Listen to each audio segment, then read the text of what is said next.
الحمد لله رب العالمين. الحمد لله الذي لا يبلغ مدحته القائلون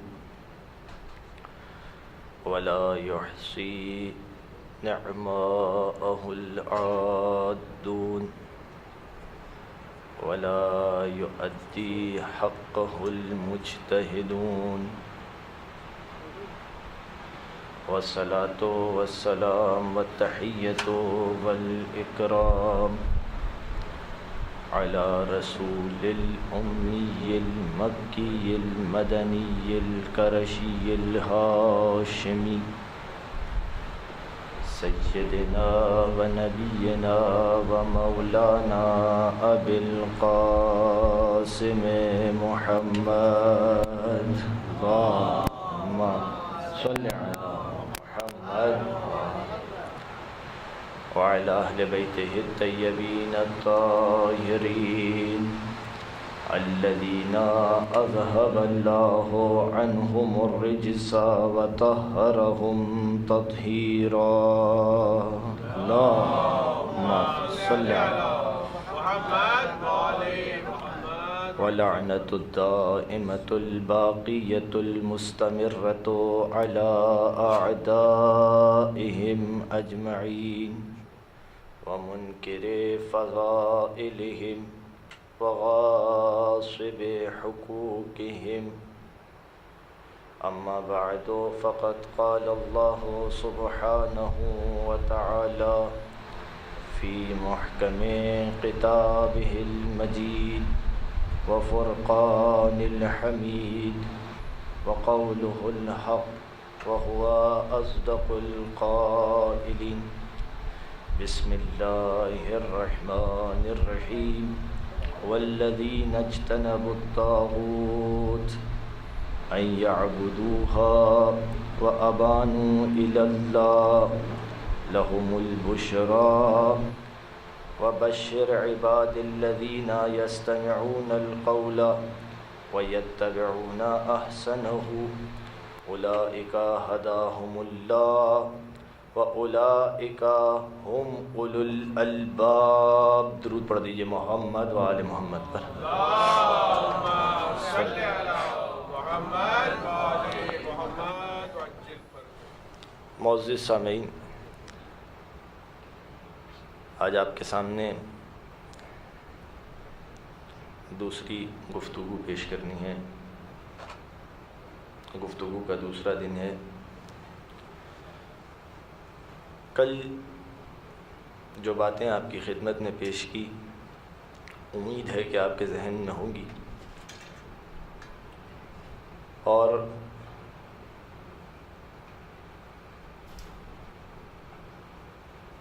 تذکراً کہ کل ہماری گفتگو کہاں تک پہنچی تھی، کہ اگر آج کوئی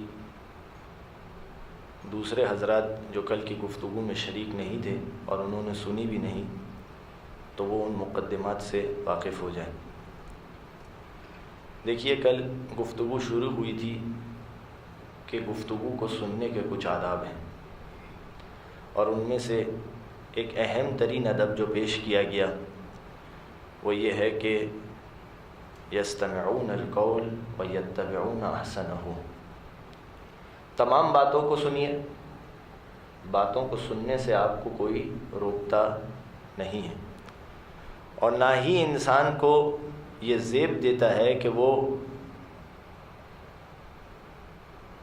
اپنے کانوں میں انگلی ڈال لے اور کہے کہ نہیں، بس جو کچھ ہے وہی ٹھیک ہے، اب اس سے آگے مجھے کسی کی بات نہیں سننی. اس لیے کہ یہ انسان کو، یہ عادت انسان کو کمال کی طرف نہیں لے جاتی بلکہ نقص کی طرف لے کر آتی ہے. جبکہ انسان خود اپنی فطرت میں یہ درک کرتا ہے کہ اسے نقص کے لیے خلق نہیں کیا گیا بلکہ کمال کے لیے خلق کیا گیا. تو دوسری طرف سے دوسری عادت کہ جس سے روکا گیا کہ باتیں سب کی سن لیں، تمام کے تمام اقوال کو آپ سن لیجئے، لیکن اس کا یہ مطلب نہیں ہے کہ ہر کہنے والے کی آواز پر لبیک کہتے چلے جائیں۔ تو جس طریقے سے بات کو نہ سننا یہ نقص ہے، اسی طریقے سے ہر آواز پر لبیک کہنا بھی ایک نقص ہے۔ ہر آواز پر لبیک کہنا بھی ایک نقص ہے، اس لیے کہ بہت سی آوازیں ایسی ہوتی ہیں، توجہ کیجیے گا، بہت سی آوازیں ایسی ہوتی ہیں کہ جو ایک دوسرے کی اپوزٹ ہوتی ہیں۔ یعنی فرض کیجئے، میں آپ کو بطور مثال ایک بات کہنا چاہ رہا ہوں، فرض کیجئے کہ میں آپ سے کہوں اسی منبر پر بیٹھ کر کہ سیدھے ہاتھ سے جائیے گا، جب آپ مجلس سے باہر نکلیں تو سیدھے ہاتھ سے جائیے گا، یعنی سیدھا راستہ، اور اسی وقت کوئی اور شخص آپ سے کہے کہ نہیں سیدھے ہاتھ سے مت جائیے گا، الٹے ہاتھ سے جائیے گا۔ اب آپ بتائیے، آپ ان دونوں قولوں کو، یہ دو باتیں آپ کے سامنے، اسے کیسے جمع کریں گے؟ آپ کہیں گے یا تو میں سیدھے ہاتھ سے جا سکتا ہوں، یا تو میں رائٹ ڈائریکشن میں جا سکتا ہوں، یا میں لیفٹ ڈائریکشن میں جا سکتا ہوں، ایک وقت میں دو کام نہیں کر سکتا۔ تو لہٰذا ہر آواز پہ لبیک کہنے کی بھی آپ کو تکلیف نہیں دی گئی کہ جس کی آواز سنو اس کو لبیک کہہ کے آگے بڑھنا شروع ہو جاؤ۔ تو یہ دونوں چیزیں غلط، تو پھر صحیح چیز کیا ہے؟ پروردگار نے کہا کہ باتیں سب کی سنو، مگر راستہ وہ اختیار کرو کہ جو ان تمام باتوں میں سے سب سے اچھا راستہ ہو۔ پھر ہماری گفتگو یہاں پر آئی کہ اس اچھے راستے کی ہدایت کون کرے گا؟ تو میں نے آپ سے کہا کہ وہ عقل جو پروردگار عالم نے آپ کو دی ہے، دیکھیے کچھ بھی کر لیجئے، آپ قرآن اٹھائیے، ایک آیت آپ کو سمجھ میں نہیں ہے، اس وجہ سے یہ بات کہہ رہا ہوں، یہ تتمہ ہے اس بات کا۔ آپ قرآن اٹھائیے، ایک بات آپ کو سمجھ میں نہیں آئی، آپ نے کہا تفسیر دیکھتا ہوں، قرآن میں بہت سی چیزیں ایسی ہیں، ضروری نہیں ہے کہ انسان کو ہر بات سمجھ میں آ جائے، یاد رکھیے گا یہ، اس لیے کہ کچھ باتیں ایسی ہیں کہ جہاں آپ کی عقل ابھی تک پہنچی ہی نہیں، کیونکہ آپ آئے تھے تو عقل لے کر آئے تھے، کمال لے کر نہیں آئے تھے۔ لہٰذا اگر آپ کوئی اعتراض کرے کہ مولانا یہ آپ نے کیسے کہہ دیا، تو میں کہوں گا ذرا بتائیے الف لام میم کیا مطلب ہے اس کا، کیا مطلب ہے؟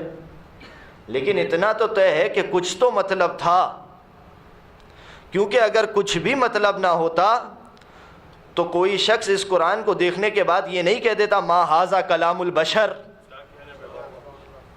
کہ یہ کسی بشر کا کلام نہیں ہے، تو وہ کہہ سکتا تھا، رسول کی نبوت پر اعتراض کر سکتا تھا، کیونکہ یہ بطور معجزہ نازل ہوا تھا یہ قرآن۔ تو اگر اس کا کوئی بھی معنی نہیں ہوتا تو وہ رسول کے اوپر یہ اعتراض کر سکتا تھا کہ اس قرآن میں کچھ باتیں ایسی ہیں کہ جو کسی کی سمجھ میں نہیں آئیں گی، یعنی رسول نے اسے کسی ایسے انداز میں پیش کیا تھا کہ وہ بھی اس بات کے قائل ہو گئے کہ اس کا کچھ نہ کچھ مطلب تو ہے، یہ اور بات ہے کہ ہمیں سمجھ میں نہیں آ رہا۔ تو بہت سی باتیں ایسی ہیں، فیہا مشابہات، فیہا محکمات، اس قرآن کے اندر بہت سی آیتیں ایسی ہیں کہ جو آیتیں محکم ہیں، درست ہیں، واضح ہیں ان کے مطالب، اور بہت سی آیتیں ایسی ہیں کہ جن کے معنی واضح نہیں ہیں، ہم نے اسے پوشیدہ رکھا۔ یقیناً کوئی نہ کوئی حکمت تو اس کے اندر بھی ہے کہ خدا اس کو کیوں پوشیدہ رکھ رہا ہے، یہ اور بات ہے کہ ہماری عقل اس وقت اسے درک نہیں کر رہی۔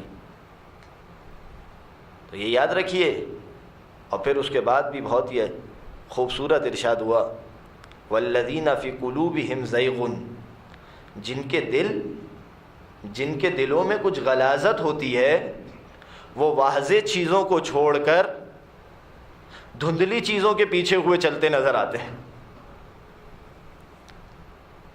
تو اب یہ یاد رکھیے کہ یہ پروردگار نے ایک قاعدہ دے دیا ہے کہ جو واضح چیزوں کو چھوڑ کر دھندلی چیزوں سے تمسک کر رہا ہو، لگتا ہے جب میں کھول کے واضح الفاظ میں جملہ کہوں گا تو آپ کو سمجھ میں آئے گا، جو روشن دلیل کو چھوڑ کر، جو نور کو چھوڑ کر ظلمات سے دلیلیں پیش کر رہا ہو، تو دیکھیے دلیل اس کی قابل قبول ہوگی جو نور سے دلیل لائے. جو ظلمت سے دلیل لائے اس کی دلیلوں کو قبول نہیں کیا جائے گا. تو یہ عقل ایسا چراغ ہے کہ جسے آپ کو روشن رکھنا ہے. کیونکہ دیکھیے یہ قرآن کی آیت کی بھی اگر دو تفسیر آپ کے سامنے پیش کی جائیں، مشابہ ہے، آیت بند ہے، کھلی ہوئی نہیں ہے، واضح نہیں ہے، تو آپ ان دونوں میں سے کس کی تفسیر کو قبول کریں گے؟ اچھا اب میں یہ نہیں کہنا چاہ رہا، توجہ کیجئے، یہ کہیں یہ مغالطہ نہ ہو جائے، ذہن مشوش نہ ہو جائے کہ جب بھی بات عقل کے پاس جائے گی تو فیصلہ صحیح آئے گا. یہ بھی نہیں ہو سکتا. تو آپ کہیں گے کہ یہ تو مولانا صاحب پھر سے آپ نے مشوش کر دیا. اور میں چاہ ہی رہا ہوں کہ آپ مشوش رہیں تھوڑا سا، کیونکہ بعض اوقات بہت سی چیزیں ایسی ہوتی ہے کہ جو الجھ کر سلجھتی ہیں. تو دیکھیے میں آپ کو مثال دیتا ہوں. مثال لے لیجئے کیلکولیٹر کی، آسان سی مثال دے رہا ہوں. کمپیوٹر کی مثال دوں گا، ہو سکتا ہے کوئی مجمع میں ایسا ہو کہ جس کا استعمال نہ ہو. مثال لے لیجئے کیلکولیٹر کی. آپ کا کام ہے کیلکولیٹر کو ڈیٹا دینا، کیلکولیٹر کا کام ہے آپ کو رزلٹ دینا. آپ نے لکھا 2، پھر اس کے بعد آپ نے دبایا پلس، اور پھر آپ نے دبایا 2، اور جب آپ نے = دبایا تو پتہ چلا آنسر 0 آ رہا ہے. آپ نے کہا یہ کیسے ہو گیا؟ Answer 0، 2 + 2 answer 0. یہ نہیں ہو سکتا. ایک دم سے چراغ جلا، اس نے کہا ایسا لگتا ہے کہ پلس کی تاریں مائنس کی تاروں کے ساتھ مل گئی ہیں. پلس کی تاریں مائنس کی تاروں کے ساتھ مل گئی ہیں. تو آپ نے فوراً سے، جب یہ چراغ جل رہا تھا تو آپ نے فوراً سے درک کر لیا کہ پلس کی تاریں مائنس کی تاروں کے ساتھ مل گئی ہیں. اب میں آپ کو ایک اور مثال دیتا ہوں. آپ نے لکھا 2 اور پھر اس کے بعد بٹن دبایا ملٹیپلائی، اور پھر اس کے بعد بٹن دبایا 2. آپ نے = دبایا تو آنسر آیا 4. آپ نے کہا کیلکولیٹر بالکل صحیح کام کر رہے ہیں. 2 × 2 = 4. آپ نے کہا اب ڈیٹا تھوڑا سا چینج کرتا ہوں. آپ نے دبایا 2، پھر دبایا ملٹیپلائی، اس کے بعد دبایا 4، آنسر آ گیا 6. 2 × 4 آنسر 6. چراغ جلا. سمجھ میں آیا کہ اب ملٹیپلائی کی تاریں جو ہے وہ پلس کی تاروں کے ساتھ مل گئی ہیں. توجہ کیجیے. اگرچہ کہ پہلے نتیجہ صحیح آیا تھا مگر آپ سمجھ نہیں پائے، کیونکہ پلس اور ملٹیپلائی کا فنکشن 2 اور 2 کے ساتھ ایک ہی تھا. جب 2 2 تھے تو پلس اور ملٹیپلائی کا فنکشن ایک ہی تھا، مگر جیسے ہی ڈیٹا چینج ہوا تو اب آپ نے پکڑ لیا کہ ملٹیپلائی کے بٹن کے ساتھ پلس کی تاریں مل گئی ہیں. تو بعض اوقات ایسا ہی ہوگا. دیکھیے پہلے تو نتیجہ بالکل غلط آیا تھا، اس لیے آپ نے فوراً سے پہچان لیا، مگر دوسری مرتبہ نتیجہ صحیح آیا تھا، طریق اور راستہ غلط تھا، نتیجے تک پہنچنے کا راستہ غلط تھا. لیکن جیسے ہی آپ نے ڈیٹا چینج کیا تو اب آپ کو سمجھ میں آ گیا. تو دیکھیے اسے کہتے ہیں شبہہ، کہ کبھی کبھار عقل کے اوپر شبہات کے پردے غالب ہو جاتے ہیں جو آپ کو فوراً سے سمجھ میں نہیں آتے ہیں. لہٰذا اس لیے آپ کو ضروری ہے کہ ہر وقت اس حرکت کو اس عقل کو متحرک رکھیں. کسی کی بھی بات سنیں، معلومات پر اکتفا مت کیجیے، معلومات پر اکتفا مت کیجیے، اور نہ ہی معلومات کے ذریعے سے کسی کو عالم سمجھیے. بہت سارے لوگ ہیں کہ جو بہت ساری معلومات رکھتے ہیں مگر عالم وہ ہوتا ہے کہ جو ان معلومات کے ذریعے سے صحیح نتیجہ نکال سکے. یہی وجہ ہے کہ جو میں کل آپ کو روایات سے تائیدات پیش کر رہا تھا، اور یہ خود یہ نتیجہ بھی عقل دیتی ہے. معلومات رکھنا آسان ہے. بہت سارے حضرات کہتے ہیں، جو میں نے سنا ہے، کہ جب ہم کتابیں پڑھنا اگر شروع کر دیں تو ہمارے مسئلے حل ہو جائیں گے. کتابیں بھی، کس کی کتاب لکھی ہوئی ہے، اور کتاب رکھنے والا بھی لکھنے والا بھی بہرحال ایک انسان خاطی ہے، غلطی تو اس سے بھی ہو سکتی ہے. لہذا اس سے بڑی چیز یہ ہے، کتابیں آپ کو ڈیٹا دیں گی. اس ڈیٹا کو، جو چیز آپ کو یہ بتائے گی کہ کون سی بات صحیح اور کون سی بات غلط، وہ ہے آپ کا چراغ عقل. اسے جلا کے رکھیے. اگر یہ چراغ بجھ گیا، اب یہاں پر ایک سوال پیدا ہوتا ہے کہ وہ کون سی چیزیں ہیں کہ جو چراغ عقل کو بجھا دیتی ہیں؟ وہ کون سی چیزیں؟ اس پر گفتگو ہونی چاہیے. اور وہ کون سی چیزیں ہیں کہ جو چراغ عقل کے لیے تیل کا کام کرتی ہیں، جو اسے جلاتی ہیں؟ تو اب یہاں سے ایک سوال جو میں نے آپ کے ذہن میں دے دیا، اس پر گفتگو آئے گی. اب ہماری گفتگو یہاں تک پہنچی تھی، اور میں نے کل آپ کے سامنے کچھ روایات سے تائیدات پیش کی تھی کہ دیکھیے آل محمد کی روایت کے اندر بھی اس عقل کو بہت زیادہ اہمیت دی گئی، حتیٰ کہ یہاں تک کہ عبادت کی قبولیت کا معیار اور عبادت پہ جزا کا معیار اس عقل کو قرار دیا کہ دیکھو جتنی عقل ویسی جزا. اب آج ایک اور روایت، دو اور روایتیں آپ کے سامنے پیش کروں تاکہ بات مضبوط ہو جائے. حبت جبرائیل الی آدم، جناب جبرائیل علیہ السلام جناب آدم علیہ السلام کے پاس آئے اور جناب آدم سے کہنے لگے، قال انی امرت، مجھے یہ امر کیا گیا ہے، ان اخیرک واحدۃ من ثلاث، مجھے یہ حکم دیا گیا ہے کہ تمہارے سامنے تین چیزیں پیش کروں اور تم سے کہوں کہ ان میں سے کسی ایک چیز کو اختیار کرو. کیا حکم دیا گیا ہے؟ مجھے یہ حکم دیا گیا ہے کہ تمہارے سامنے تین چیزیں پیش کروں اور آدم تم ان تین چیزوں میں سے کسی ایک چیز کو اختیار کرو. جناب آدم نے سوال کیا، وما الثلاث، وہ تین چیزیں کیا ہیں؟ وما الثلاث، بتائیے وہ تین چیزیں کیا ہیں؟ تو جناب جبرائیل نے کہا، العقل والحیاء والدین.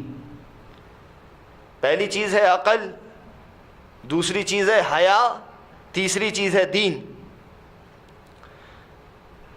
تو ایک مرتبہ جناب آدم نے کہا، اخترت العقل، میں عقل کو اختیار کرتا ہوں. تو فوراً سے جبرائیل نے باقی دو چیزوں کی طرف دیکھ کر کہا کہ آدم نے عقل کو کیا ہے اختیار، تو تم دونوں کی دونوں چیزیں واپس چلے جاؤ. تو اب وہ دو چیزیں گویا ہوئی.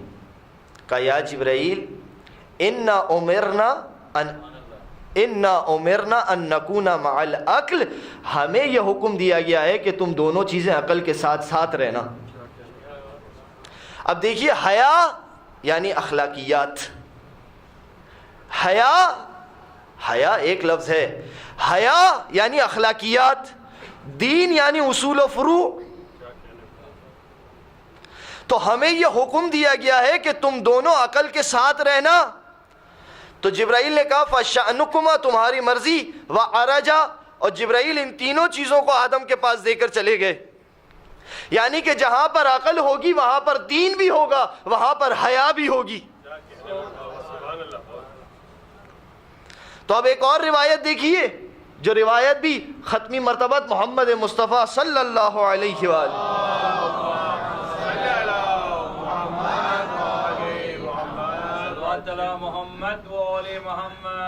اللہم صلی علی.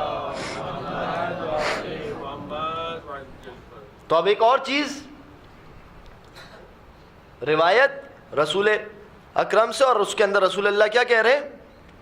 ما قسم اللہ للعباد شیئا افضل من العقل.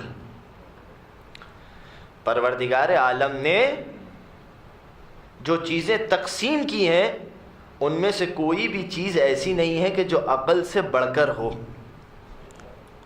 افضل من العقل. اور پھر اس کے بعد ایک جملہ کا کوئی چیز ایسی نہیں ہے کہ جو عقل سے بڑھ کر ہو جو خدا نے تقسیم کی ہے. اس کے بعد رسول اللہ کہہ رہے ہیں وَالنَّوْمُ الْعَاقِلِ أَفْضَلُ مِنْ سَحْرِ الْجَاهِلِ. عاقل کا سو جانا جاہل کے جاگتے رہنے سے بڑھ کر ہے. نوم العاقل افضل من سحر الجاہل. عاقل کا سو جانا جاہل کے جاگنے سے افضل ہے. اور اس کے بعد کا وَإِقَامَةُ الْعَاقِلِ افضل من شخوص الجاہل. عاقل کا کھڑے رہنا جاہل کے سجدوں سے بڑھ کر. عاقل کا کھڑے رہنا جاہل کے سجدوں سے بڑھ کر. تو اب مجھے یہاں پر ایک جملہ کہنے دیجئے, یعنی دیکھیے پھر سے حدیث کا ترجمہ سن لیجئے. رسول اللہ نے معیار بتا دیا کہ اگر عقل مند ہے تو اس کا سونا جاہل کے جاگنے سے افضل. اگر عقل مند ہے تو اس کا سونا جاہل کے جاگنے سے افضل. اگر عقل مند ہے تو اس کا قیام جاہل کے سجدوں سے افضل. تو دیکھیے اب یہی رسول ہے. اگر کسی کو یہ کہتے ہوئے نظر آ جائے ضربت علی یوم الخندق افضل من عبادت ثقلین, علی کی ایک ضربت خندق کے روز ثقلین کی عبادت سے افضل ہے, تو اس میں شک مت کرنا, اس لیے کہ جہاں کمال عقل ہو وہاں ضربت کا یہ عالم ہوتا ہے کہ عبادت ثقلین سے افضل ہو جائے.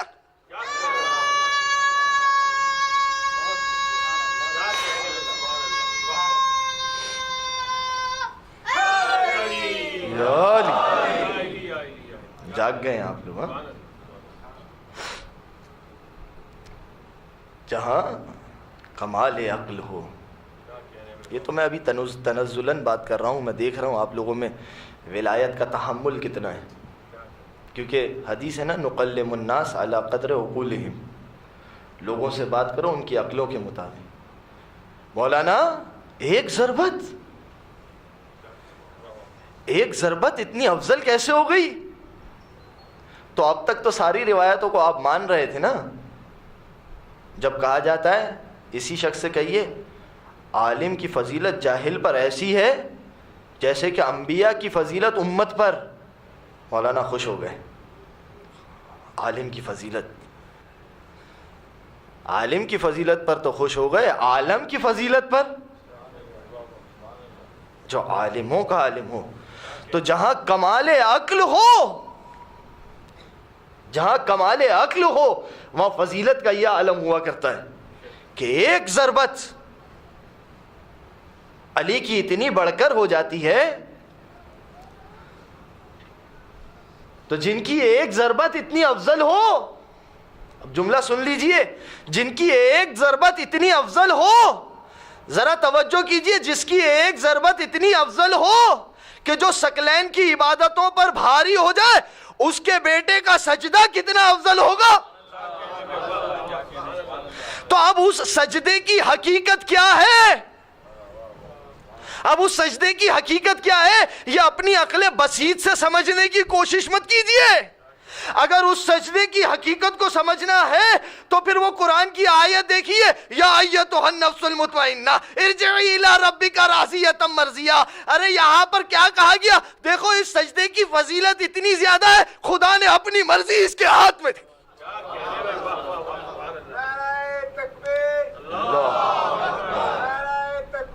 اللہ اکبر, یا رسول اللہ, یا رسول اللہ, یا علی, حسینیت زندہ باد, حسینیت زندہ باد, یزیدیت مردہ باد, یزیدیت مردہ باد, اہل بیت کے دشمنوں پہ لعنت, بے شک, اہل بیت کے دشمنوں پہ لعنت, بے شک. نعرہ حیدری. تو دیکھیے یہ ہے کمال عقل, جسے عقل بھی اپنا کمال سمجھے. جب ایک عقل کے ذریعے سے اتنی سعادت دی جا رہی ہے تو اب میں گفتگو کو آگے بڑھاؤں تو اب ایک اور روایت سن لیجیے. اب مشکل یہ ہے کہ میں کلام آل محمد سے بات کرنے کا عادی ہوں، اور آج میں چاہ رہا ہوں کہ ایک ایسی روایت آپ کے سامنے پیش کروں کہ اس میں کچھ علم رجال کی بھی بات ہو جائے. روایت یہ ہے، قال محمد بن یعقوب الکلینی قال حدثنی عدۃ من اصحابنا عن احمد بن محمد عن حسن بن محبوب عن علا بن رذین عن محمد بن مسلم عن ابو جعفر علیہ السلام. اللہم صلی علی محمد. یہ سند میں نے آپ کے سامنے اس لیے پیش کی کہ آج یہ وقت آ گیا ہے کہ علماء سے سوال کیا جاتا ہے یہ روایت صحیح تھی یا ضعیف تھی. دیکھیے یاد رکھیے ایک جملہ، آج مولانا کی بے حرمتی ہوگی، کل مولا کی بے حرمتی ہوگی، سلسلہ وار ہیں چیزیں. آج ذاکر کی توہین ہوگی، کل ذکر کی توہین ہوگی. اگر آج مولانا کی بے حرمتی پر خاموش رہے آپ لوگ تو کل مولا کی بے حرمتی تک بات پہنچے گی، اور اگر آج ذاکر کی بے حرمتی پر خاموش رہے تو کل ذکر کی بے حرمتی تک بات پہنچے گی. تو آ کے بہت سے حضرات کہتے ہیں مولانا یہ سند جو ہے یہ ضعیف ہے. میں چاہ رہا ہوں علم رجال پہ بہت مختصر سی بات کرنا چاہ رہا ہوں، کیونکہ آج کل کتابوں کے ترجمے ہو چکے ہیں. اردو ترجمہ ہو گیا، سامنے لے آئے، ایک خاتون آئی میرے پاس، کہا دیکھیے یہ امام کی روایت کیا کہنا چاہ رہی ہے. میں نے کہا بتائیے کیا کہنا چاہ رہی ہے. جب گروپ میں ہوتے ہیں تو انسان جو ہے وہ نماز جماعت کا وقت ہو گیا، نماز جماعت بغیر اذان اور اقامت کے ادا کر دی گئی. ایک خاتون آئی اور کہا کہ مولا کی یہ حدیث ہے. کیا حدیث ہے؟ کہا لا صلاۃ الا بالاذان والاقامہ، جو اذان اور اقامت کے بغیر تو نماز ہو ہی نہیں سکتی. آپ نے تو سب کو غلط نماز پڑھا دی. اب ایسے سوالوں پر انسان عام طور پر مسکراتا ہے. میں نے کہا اچھا یہ بتائیے کہ یہ آپ نے کیسے درک کیا کہ یہ روایت یہی کہنا چاہ رہی ہے؟ کہا مولانا ترجمہ دیکھ لیجئے یہی لکھا ہوا ہے. اچھا تو میں نے کہا یہ ذرا ترجمہ کیجئے آپ اس کا. کا ترجمہ یہ ہے اس کا کہ نماز ہو ہی نہیں سکتی مگر یہ کہ اقامہ اور اذان اس سے پہلے دی جائے. اب میں انہیں کیا اصول مظفر سمجھانے بیٹھتا کہ یہاں پر کمال ایک تقدیر میں موجود ہے اور یہاں پر نماز کے کمال کی بات ہو رہی ہے. میں نے کہا جی بالکل آپ صحیح فرما رہی ہیں، لیکن اگر اسی امام کی میں ایک اور روایت آپ کو بتا دوں کہ جہاں امام کہہ رہے ہیں کہ اگر کسی نے اذان اور اقامت نہیں بھی دی تو اس کی نماز صحیح، تو آپ میری بات کو مانیں گی؟ دیکھیے پہلے سوال کیا جاتا ہے نا کہ آپ بات کو ماننے کے لیے راضی بھی ہیں یا نہیں. کہا نہیں ایسا ہو ہی نہیں سکتا. جنہیں اس بات کا نہیں پتا کہ آل محمد نے دین کس طریقے سے پھیلایا. دین 23 برس کے عرصے میں نازل ہوا ہے. دین 23 برس کے عرصے میں نازل ہوا ہے. آج ایک چیز نازل ہوئی، کل دوسری چیز نازل ہوئی، کچھ دنوں کے بعد کوئی حکم آیا، کچھ دنوں کے بعد روزہ فرض کیا گیا، کچھ عرصے کے بعد شراب کو حرام کیا گیا. تو جب چیزیں ٹکڑوں ٹکڑوں میں آ رہی ہیں تو آپ نے ایک حدیث سے استدلال کیسے کر لیا؟ ایک حدیث کو دیکھ کر آپ نے نتیجہ کیسے نکال لیا کہ یہ ایک حدیث تو یہ بات کہہ رہی ہے؟ اب سند کا مسئلہ تو دیکھیے میں آپ سے دعوے کے ساتھ کہتا ہوں کہ یہ حدیث جو ابھی میں پڑھنے جا رہا ہوں یہ تو صحیح السند حدیث ہے. صحیح السند حدیث ہے، سارے کے سارے راوی اس کے ثقہ ہیں. تو اب آپ مجھ سے سوال کیجئے کہ یعقوب قلینی نے تو کہا ہے عدۃ من اصحابنا، میں نے اپنے کچھ اصحاب سے تو کچھ اصحاب کا نام تو یعقوب قلینی نے خود ذکر نہیں کیا، آپ کو کیسے پتا چل گیا یہ ہے کون؟ یہ کچھ اصحاب ہیں کون؟ آپ تو کہہ رہے ہیں کہ سکہ، ارے پہلے وجود تو ثابت کیجئے، اس کے بعد فضیلت ثابت ہوگی۔ توجہ کیجئے، میں کہوں کہ یہ چیز 5 روپے کی ہے، آپ کہیں گے پہلے چیز تو ثابت کیجئے، 5 روپے تو بات کی بات ہے، کہیں گے نہیں کہیں گے؟ پہلے چیز تو ہو پھر قیمت لگے گی۔ آپ تو کہہ رہے ہیں کہ سارے کے سارے روایت کے راوی سکہ ہیں، کیونکہ اب اگر کوئی ترجمہ کھول کے پڑھ لے تو وہ کہہ سکتا ہے مولانا آپ نے تو ضعیف حدیث پڑھی تھی۔ میں کہوں گا کیوں ضعیف حدیث پڑھی؟ کیا اس لیے کہ ترجمے میں لکھا ہوا ہے یعقوب قلینی نے کچھ لوگوں سے بیان کیا، ہمیں تو سمجھ ہی نہیں آیا کہ یہ کچھ لوگ کون تھے۔ تو بھائی آپ کو سمجھ بھی کیسے آئے گا؟ کیونکہ آپ علم رجال میں کبھی داخل ہی نہیں ہوئے جو آپ اس کو سمجھ سکتے۔ آپ ہم سے آ کے بات کریں گے کہ حدیث صحیح کیا ہوتی ہے، حدیث ضعیف کیا ہوتی ہے، جسے رجال کی شاید بہت سے ایسے لوگ ہوں کہ جنہیں علم رجال کیوں کہتے ہیں یہ بھی نہیں معلوم۔ ابھی میں آپ سے ایک سوال کر لوں، علم رجال یعنی سند کے ضعیف و صحیح ہونے کا علم، تو ایک بات بتائیے، کیا اسلام کے اندر کیا کسی خاتون سے کوئی روایت نہیں آئی؟ کیونکہ رجال تو کہتے ہیں مردوں کو اگر کوئی روایت خاتون سے ہے تو کیا وہ اس میں داخل ہے کہ نہیں؟ بتائیے، جاگ رہے ہیں آپ لوگ؟ بور تو نہیں ہو رہے؟ مسئلہ حل کر رہا ہوں، آگے کے مسائل ہیں یہ کہ جو آج سے کچھ عرصے بعد آپ کو اس سے نمٹنا ہے۔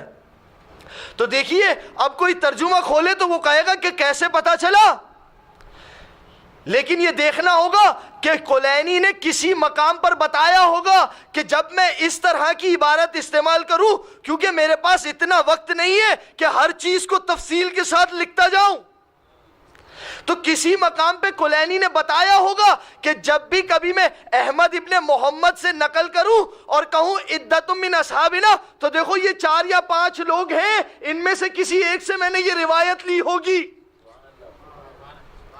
اب ایک اور بات بتاؤں، جب بھی کلینی عدت من اصحابنا یعنی میں نے کچھ لوگوں سے سنا اور اس کے بعد کہیں ان احمد ابن محمد، تو احمد ابن محمد تو 2 لوگ ہیں، ایک ہے احمد ابن محمد ابن عیسیٰ، ایک ہے احمد ابن محمد ابن ابراہیم۔ تو جب احمد ابن محمد ابن عیسیٰ سے کہیں گے تو وہ جو 4 لوگ ہیں وہ کوئی اور جب احمد ابن محمد ابن ابراہیم سے کہیں گے کہ میں نے کچھ لوگوں سے سنا کہ انہوں نے ان سے سنا، تو اب جو 4 لوگ ہیں وہ کوئی اور۔ تو اب آپ کو کیسے پتا چلا؟ اب پتا کیسے چلے؟ کلینی نے تو لکھ دیا ان احمد ابن محمد، اب کیسے پتا چلے کہ یہ احمد ابن محمد ابن عیسیٰ ہے یا احمد ابن محمد ابن ابراہیم ہے؟ دیکھیے، آپ بات کر رہے ہیں نا حدیث کی سند کی، تو آپ بتائیے یہ کون ہے؟ بتائیے، ہمیں بھی تو سوال کرنے کا حق دیجئے، ہم کیا ہر وقت جواب ہی دیتے رہے؟ اور میں نے کل آپ سے کہا تھا کہ آج گفتگو آئے گی کہ سوال کا بھی انداز ہوا کرتا ہے، تو اب آپ کے سامنے بیان کر دوں سوال کا انداز کیا ہے، وہ بھی قرآن نے سکھایا۔ دیکھیے، جب خلقت انسان ہو رہی تھی تو سوال فرشتوں نے بھی کیا تھا اور سوال ابلیس نے بھی کیا تھا۔ توجہ کیجئے گا، سوال فرشتوں نے بھی کیا تھا، پروردگار یہ تو زمین پر خون بہائے گا۔ سوال ابلیس نے بھی کیا تھا، مگر 2 فرق بہت زیادہ تھا کہ جب ابلیس سے پوچھا گیا کہ تو نے سجدہ کیوں نہیں کیا، اول تو سجدہ ہی نہیں کیا، سن لیتے اس کے بعد سوال کرتے۔ ملائکہ نے سوال کیا مگر یہ جان لیا کہ دیکھو وہاں پر حق کے ربوبیت ہے، پہلے سجدہ کر لیتے پھر سوال کریں گے۔ توجہ کیجئے کہ بھائی ابھی تو خدا کا حکم آ گیا، پہلے سجدہ کر لیتے پھر سوال کریں گے۔ لیکن دیکھیے ابلیس نے کیا کیا، کہا نہیں سجدہ نہیں کروں گا، پہلے سوال۔ ارے پہلے پورا سن تو لیجئے پھر سوال کیجئے گا، پہلے پورا سن تو لیجئے کہ ہم کہنا کیا چاہ رہے ہیں، پھر سوال کیجئے گا۔ ابھی تو ہم منبر پہ بیٹھے نہیں، تو دیکھیے پہلے پورا سن تو لیجئے ہم کہنا کیا چاہ رہے ہیں۔ بھائی یہ 10 روزہ گفتگو ہے، ایک دن میں اس کا خلاصہ مت نکالیے۔ تو لیکن دیکھیے اس طرف سے اب ہوا کیا, سوال فرشتوں نے بھی کیا, سوال ابلیس نے بھی کیا, تو اب فرشتوں کے سوال کا جواب دیا گیا, مگر ابلیس کو کہا گیا فخرج منا, یہاں سے نکل جا. تو ابلیس سے کیوں کہا جا رہا ہے یہاں سے نکل جا؟ اس لیے کہ سوال کا انداز تکبرانہ تھا, اس لیے کہ سوال کا انداز تکبرانہ تھا. لہذا سوال کا ادب یہ ہے کہ اگر سوال کرنا ہے تو زانو ادب طے کر کر سوال کرو. اگر بدتمیزی سے سوال کرو گے تو ہم بھی سنت خدا کو جاری کر کے کہیں گے فخرج منا, اور اگر تمیز سے سوال کرو گے تو جس طرح سے ملائکہ کو خدا نے جواب دیا ہم بھی آپ کو جواب دیں گے. اور پھر ملائکہ کو جواب دیا گیا. اس کے بعد جب ملائکہ سے پوچھا گیا انبئہم باسمائہم, بتاؤ اگر تم جانتے ہو تو اب ذرا ان کے نام بتاؤ, تو ایک مرتبہ فوراً سے کہہ پڑے. دیکھیے یہ ہے سوال اس انداز سے ہو تو ایک مرتبہ فوراً سے وہی ملائکہ سب کہنے لگے ما علم لنا الا ما علمتنا, پروردگار ہمارے پاس صرف اتنا ہی علم ہے کہ جس کی تو نے تعلیم دی تھی. لیکن جب ابلیس سے سوال ہوا ما منعک ان تسجد لما خلقت بیدی, تجھے کس نے منع کیا تھا اسے سجدہ کرنے سے کہ جسے میں نے اپنے ہاتھوں سے بنایا, جسے میں نے اپنے سامنے بنایا, تمہیں کس نے منع کیا تھا اس کو سجدہ کرنے سے؟ تو ایک مرتبہ فوراً سے کہتا ہے خلقتہ من تراب خلقتہ من طین, پروردگار تو نے اسے مٹی سے پیدا کیا, مجھے آگ سے بنایا, آگ تو مٹی پر حاوی ہوتی ہے. اب ایک جملہ یہاں پر سن لیجئے, یہ وہ مسئلہ ہے کہ جو عقل کے ذریعے سے میں اور آپ قیاس کرتے ہیں, ایک چیز کو دوسری چیز پر بٹھا دیا, دوسری چیز پر تیسری چیز کو بٹھا دیا. تو دیکھیے یہاں پر ابلیس نے ایک قیاس کیا. یہی وجہ ہے کہ جب چھٹے امام سے پوچھا گیا کہ مولا یہ بتائیے ابلیس کو نکالا کیوں گیا, تو امام نے بڑا خوبصورت جواب دیا, کہا نکالا اس وجہ سے گیا کہ اس نے مٹی کو آگ پر قیاس کیا تھا. اس کاسا نورنا بناری ہی, لیکن اگر ابلیس ہمارے نور سے اپنی نار کو قیاس کرتا تو غلطی نہ کرتا.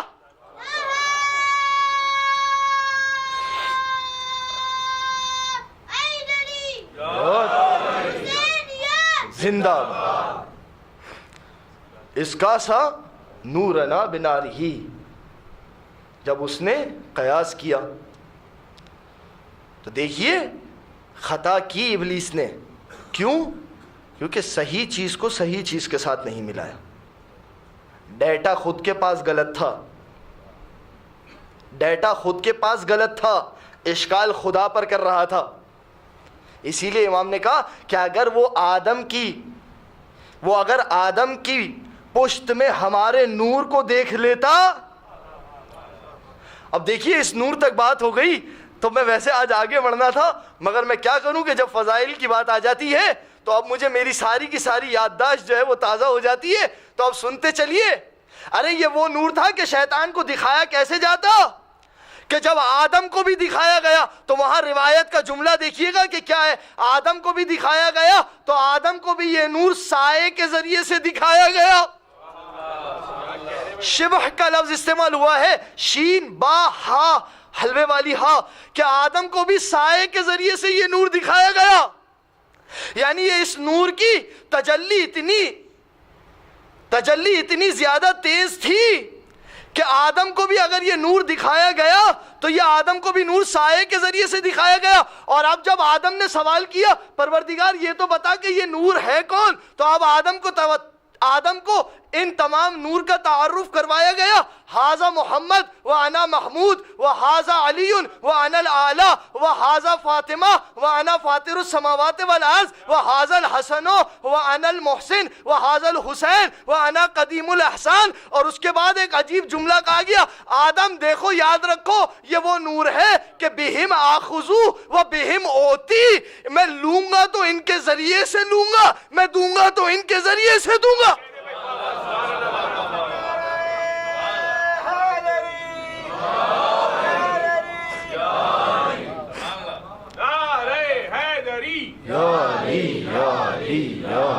مدد حق. میں لوں گا تو ان کے ذریعے سے لوں گا، میں دوں گا تو ان کے ذریعے سے دوں گا۔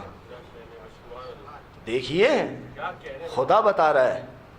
اب میں اس کی اگر وضاحت کروں نا تو ایک ہی جملہ کہہ سکتا ہوں، اب آپ کو سمجھ میں آئے گا۔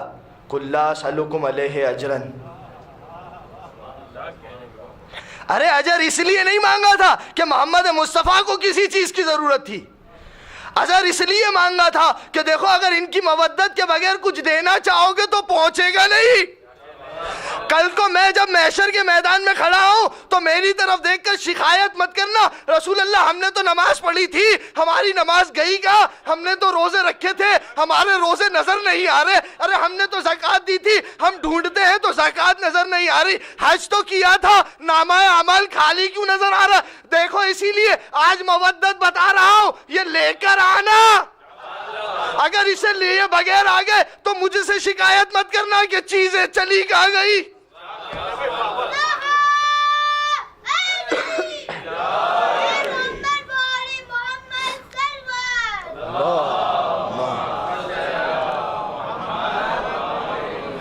تو مجھ سے شکایت مت کرنا کہ چیزیں چلی کہاں گئی۔ میں نے تو تمہیں بتا دیا تھا کہ دیکھو اب چیزیں لانی ہے تو اس کے ذریعے سے آنا۔ اب دیکھیے جب آیت آ گئی الکلام و یجر الکلام، بات سے بات نکلتی جائے گی۔ خدا کرے کہ میں 9 دنوں میں بھی اپنے موضوع کو پورا کر سکوں، کیونکہ جہاں فضیلت، اچھا نہیں پڑھوں فضیلت تو آپ سست ہو جائیں گے، پڑھوں تو پھر اس کے بعد جو ہے مجھ سے رکا نہیں جائے گا۔ لہٰذا اب آپ سنتے جائیے، مجلس جس اینگل پہ جا رہی ہے اسے جانے دیجیے اسی ڈائریکشن میں۔ دیکھیے آپ توجہ کیجیے، کیا ہے؟ قُلْ لَا أَسْأَلُكُمْ عَلَيْهِ أَجْرًا إِلَّا الْمَوَدَّةَ فِي الْقُرْبَى، دیکھو میں تم سے کوئی اجر نہیں چاہتا مگر یہ کہ میرے اقربا سے مودت کرنا۔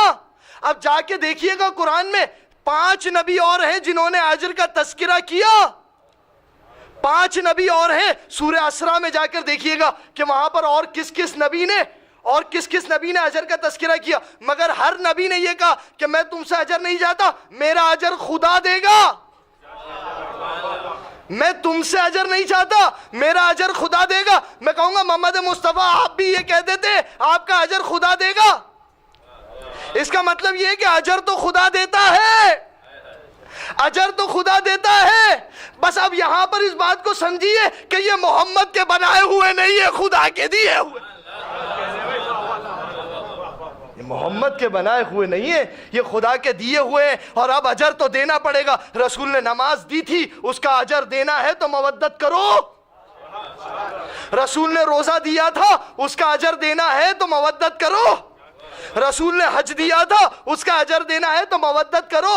اس نے نماز سکھائی تھی، بھائی قرآن نے تو کہا تھا صلی، اس نے بتایا صلی کما رأیتمونی، ویسے پڑھنا جیسے مجھے دیکھا، جیسے مجھے دیکھا ویسے پڑھنا۔ بھائی قرآن نے تو کہا تھا روزہ رکھو، سم کتب علیکم الصیام کما کتب علی الذین من قبلک، یہ تو بتا دیا کہ روزہ رکھنا ہے، پہلے والوں پر بھی تھا تمہیں بھی رکھنا ہے، مگر دیکھو میں نے بتایا کہ کیسے رکھو گے، تو جب میں نے بتایا تو اب اجر تو دے دو۔ توجہ کیجئے، اب اجر تو دے دو۔ اب دیکھیے میں بات کو اور کھول کے واضح کر دوں، میں آپ کی دکان پر چیز لینے کے لیے آیا، میں نے چیز تو لے لی، آپ کو اجرت نہیں دی۔ میں نے گھڑی اٹھائی، گھڑی جیب میں رکھی اور چلا گیا۔ آپ کیا کہیں گے؟ چور آیا تھا چلا گیا۔ توجہ کیجئے، چور آیا تھا چلا گیا۔ تو مجھے اب ایک جملہ کہنے کی اجازت دیجئے کہ محمد مصطفیٰ نے نماز دی، تم نے لے لی، محمد مصطفیٰ نے روزہ دیا تم نے لے لیا، محمد مصطفیٰ نے حج دیا تم نے لے لیا۔ جب ساری چیزیں لے لی تو اب اگر محمد مصطفیٰ اجرت مانگے تو دے دینا، کیونکہ اگر میں اجرت نہیں دوں تو میں گھڑی چور۔ اگر تم نماز نہیں پڑھو تو بھائی اب بہت برا الزام ہے۔ اب اگر تم حج نہیں رکھو، اب اگر تم حج تو کرو مگر اس کے بعد اس حج کی اجرت نہ دو، تو دیکھیے یہاں پر تو مسئلہ ہے دین کی چوری کا۔ اجر دے دیجئے، اجر دینا پڑے گا، اجر دو گے تو کل کو جا کر یہ تمام کی تمام چیزیں مانگنا. مثال دے دوں, بات سمجھ میں آ جائے. لوگوں کو بات سمجھ میں نہیں آتی, مولانا یہ حدیث سمجھ میں نہیں آتی, مولانا اتنی ساری نمازیں پڑھی ہیں, مولانا اتنے سارے روزے رکھے ہیں. میں نے آپ کی دکان سے ایک چیز دی, آپ سے کہتا ہوں ابھی چیز دے لی, اور آپ سے کہتا ہوں بیچ دی آپ نے مجھے یہ چیز بیچ دی. آپ نے کہا جی بیچ دی. میں نے کہا اب آپ اپنے پاس ہی رکھیے, تھوڑی دیر میں گھر سے پیسے لے کے آ رہا ہوں. تھوڑی دیر میں گھر سے پیسے لے, میں تھوڑی دیر بعد آؤں, کہا وہ جو چیز بیچی تھی دے دو. آپ کہیں گے وہ پیسے نہیں دیے. میں کہوں گا وہ پیسے نہیں دیے تو کیا ہوا, چیز تو تم نے بیچ دی تھی, دے دو. تو آپ مجھے دے دیں گے؟ اب سمجھ میں آیا کہ روایتیں کیا کہنا چاہ رہی ہے. ارے تم نے نماز پڑھی ضرور تھی, مگر تھی تو ہماری, تو وہاں اجرت نہیں دی تو کیا ہوا, اب یہاں اجرت دو. اب مگر وہاں پر اجرت دی کیسے جائے, اسی لیے تو مولا نے کہا تھا کہ دیکھو یہ دنیا مقام عمل ہے, یہاں حساب نہیں ہو رہا, وہ مقام حساب ہوگا, عمل کی کوئی گنجائش نہیں ہوگی. ایک درود پڑھ دیجئے محمد و آل محمد پر.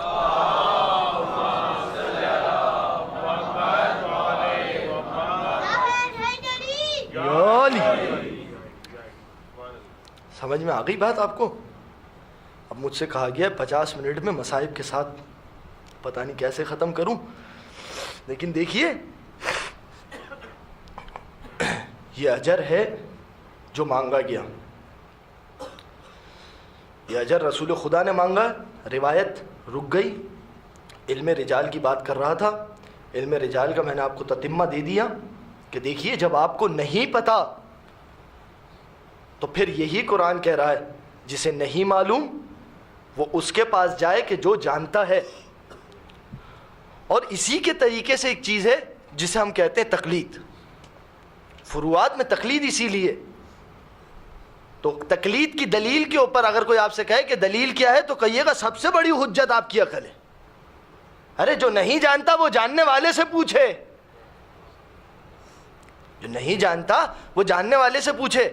تو اب اگر آپ کو کوئی کہے کہ جاننے والے سے پوچھا مگر کیسے پتا چلے گا کہ خدا کی بارگاہ میں جاؤں گا, تو کہنا یہی عقل ہوگی کہ جو خدا کی بارگاہ میں حجت کا کام کرے گی. یہی عقل ہوگی کہ جب وہاں پر آپ پہ سوال کیا جائے گا کہ بتاؤ اس کے کہنے پر عمل کیوں کیا تھا. اب اگرچہ کہ تقلید کی دلیل جہاں تک ہے فروعات میں, اصول میں نہیں, بتاؤ اس کے کہنے پر عمل کیوں کیا تھا, خدا آپ سے یہی سوال کرے گا. تو آپ خدا کی بارگاہ میں کہیں گے پروردگار اس عقل نے ہدایت دی تھی کہ جو نہیں جانتا وہ جاننے والے کے پاس جائے. تیری کتاب میں بھی یہی لکھا ہوا تھا, تیرے رسول نے بھی یہی سمجھایا تھا. اب جو سب سے زیادہ جاننے والے تھے وہ تو پردہ غیبت میں تھے, اب میں نے یہ دیکھا کہ کون ہے کہ جو ان کی لسان سے بات کر رہا ہے, کون ہے کہ جو ان کے احکام سے نکال کر دے رہا ہے, کون ہے جو اپنے جیب سے لا کر دے رہا ہے. میں نے یہ دیکھا کہ جو ان کی بات کر رہا تھا, جنہوں نے مجھ سے یہ کہا کہ میں نے آل محمد کے کلام سے یہ نتیجہ نکال کے تمہیں دیا ہے, ایک حدیث سے نتیجہ نہیں نکلتا, میں نے ساری حدیثیں پڑھ کے یہ نتیجہ نکال کے دیا, اس وجہ سے میں ان کے پیچھے چلنا شروع ہو گیا. خدا کہے گا حجت تمام ہو گئی. یہی عقل ہے جس کے بارے میں کہا جا رہا ہے بہا اصیب, اس کے ذریعے سے ثواب دوں گا, اس کے عقل کے مطابق ثواب دوں گا, اور اسی کے ذریعے سے عقاب بھی دیا جائے گا. یعنی جب خدا تم پر حجت قائم کرے گا قیامت کے روز, جب تم میدان محشر میں پہنچو گے, تو ایسی کون سی چیز ہے کہ خدا تمہیں اس بات پر یقین دلائے گا کہ ہاں تم واقعا جہنم کے مستحق ہو. اگر کوئی سوال کر دے محشر کے روز کہ پروردگار, سوال ہے دیکھیے, اگر کوئی محشر کے روز سوال کر دے کہ پروردگار یہ تو بتا مجھے تو جنت میں جانا چاہیے, کہا کیوں, کہا میں نے تو اتنی نمازیں پڑھی تھی. توجہ کیجیے گا, شیطان پر بھی حجت قائم کی گئی تھی. کہا دیکھ نکال کیوں رہا ہوں, کیونکہ خود نے قبول کر لیا تھا کہ میں نے تکبر کیا تھا. استکبرتا ام کنت من العالین, تکبر کیا تھا یا عالین میں سے تھا. یعنی آیت کا لہجہ بتا رہے کچھ تو ایسے تھے کہ جنہیں سجدہ کرنے کا حکم نہیں تھا،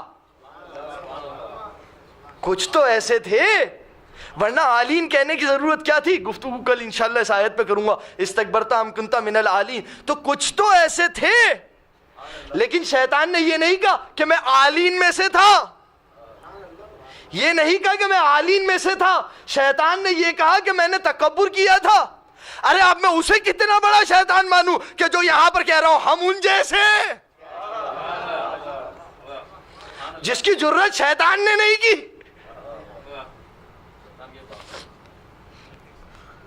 دیکھیے مجمع سے بھی جواب آ رہا ہے، اور مجھے چاہیے بھی ایسی مجلس، آپ رسپانس کریں ساتھ ساتھ۔ محمد وآل محمد صلوات اللہ،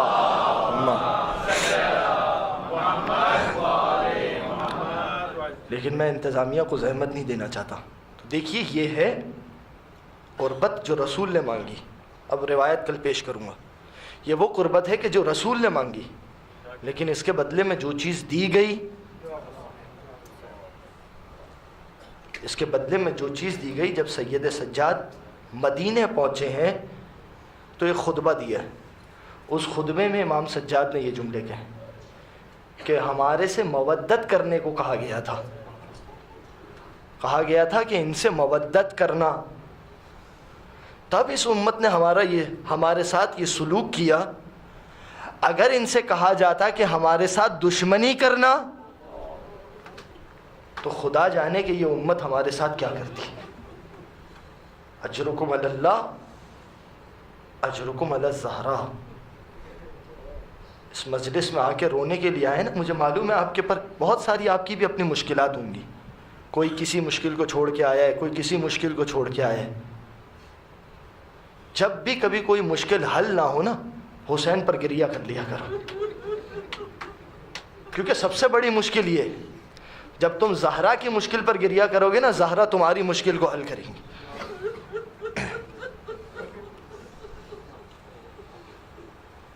کل میں نے ایک بہن کی بھائی کے لاشے سے رخصت پڑھی تھی نا، آج ایک بیٹے کی بابا کے لاشے سے رخصت سنیے۔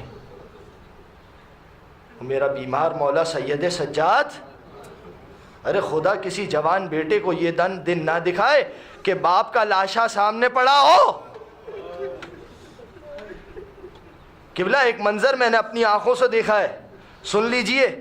کچھ قریب کے لوگوں میں ایک شخص کے بابا کا انتقال ہوا، جب باپ کا انتقال ہوا تو وہ جیل میں قید تھا، اس وقت سزا ہوئی تھی کسی جرم کے اندر۔ جب وہ بیٹا جب جیل سے لایا جاتا ہے تو آپ نے دیکھا ہوگا قیدی کو لایا جاتا ہے تو پاکستان اور ہندوستان میں اسے ہتکڑیاں پہنا کر ہی لایا جاتا ہے۔ جب وہ بیٹا باپ کے لاشے پر ہتکڑیاں پہن کر پہنچا تھا، خدا کی قسم یقین جانیے عجیب رونے کا منظر تھا۔ میں کہوں گا سلام ہے سید سجاد پر، ارے باپ کا لاشا پڑا ہوا ہے، اب کربلا سے جانا ہے۔ ارے جس کا جوان بیٹا ہو، اللہ جانے سجاد نے کیسے برداشت کیا ہوگا، ارے بابا کا لاشا کربلا کی تپتی زمین پر، اور بابا مجھے معاف کرنا۔ اور عزاداروں اب ایسی صورت کے اندر ایک عجیب واقعہ پیش آ گیا کہ جیسے ہی سجاد کی نظر بابا کے لاشے پر گئی تھی، ایک مرتبہ سیدہ زینب نے دیکھا کہیں ایسا نہ ہو سجاد کی روح نکل جائے، ایک مرتبہ خود کو ہماری سے گرا دیا۔ ارے ذرا توجہ کیجئے، ہاتھ پسے گردن بنے ہوئے ہیں، ایسے عالم میں اتنی بلندی سے گرنا۔ مظلوم دو ہی شخصیتیں ایسی تھی جو بلندی سے زمین پر آئے، اپنے بازوؤں کا سہارا نہ لے سکی۔ ایک میرا مولا عباس، ایک میرا مولا عباس جب پشت برس سے زمین کربلا، ارے بازو نہیں تھے عباس منہ کے بر۔ ایک میری شہزادی جب ناکے سے زمین پر آئے، ارے ہاتھ پسے گردن بندے تھے، مگر ایسے میں ایک عجیب ماجرا پیش آیا۔ سید سجاد متوجہ ہو گئے، کچھ دیر بعد حبیب کا بیٹا قاسم آیا، ایک مرتبہ تلوار نکلی، اسدی قبیلے والوں کی تلوار نکلی۔ حبیب کے بیٹے قاسم نے کہا میرے بابا کا سر واپس کرو ورنہ جنگ ہوگی۔ ایک مرتبہ قاسم کو حبیب کا کا سر دے دیا گیا. سید سجاد دیکھ رہے ہیں. ارے میرا دل کہتا ہے بابا کے لاشے کی طرف رکیا, اور بابا معاف کرنا, اگر سجاد کے بھی ہاتھ کھلے ہوتے, سجاد کے ہاتھوں میں ہتھکڑیاں نہ ہوتی, ارے سجاد کے پیروں میں بیڑیا, سجاد کے گلے میں توک نہ ہوتا, بابا تو دیکھتا تیرا بیٹا سجاد. میں کہوں گا یقین ہے جناب سید سجاد کو عباس یاد آیا ہوگا. ارے آج, ارے ہمیشہ قریب, آج لاشا بھی دور.